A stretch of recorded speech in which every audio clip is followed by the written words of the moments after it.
കാട്ടാനാക്രമണത്തിൽ forest വാച്ചർക്ക് പരിക്കേറ്റു. ഇരുമ്പുപാലം സ്വദേശി ഐക്കരമേപ്പുറത്ത് ബിജു എന്ന് വിളിക്കുന്ന ഫിലിപ്പിനാണ് പരിക്കേറ്റത്. കാലിന് സാരമായി പരിക്കേറ്റ ബിജുവിനെ തൃശൂർ മെഡിക്കൽ കോളേജ് ആശുപത്രിയിൽ പ്രവേശിപ്പിച്ചു. ഇന്നലെ രാത്രി 12 മണിയോടെയാണ് സംഭവമുണ്ടായത്. കുതിരാൻ ക്ഷേത്രത്തിന് സമീപം പഴയ ദേശീയപാതയിൽ വെച്ചായിരുന്നു കാട്ടാന ആക്രമണമുണ്ടായത്.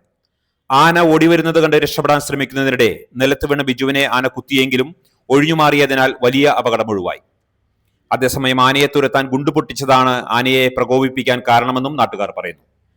കഴിഞ്ഞ ചില ദിവസങ്ങളായി രാത്രിയും പകലും കാട്ടാനയുടെ സാന്നിധ്യം പ്രദേശത്തുള്ളതായും അവർ പറഞ്ഞു.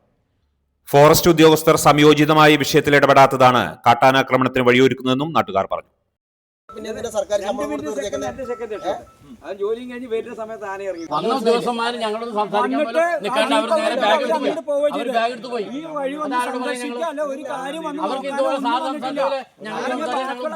സംസാരിക്കാനായിട്ട് വരണ്ടേ?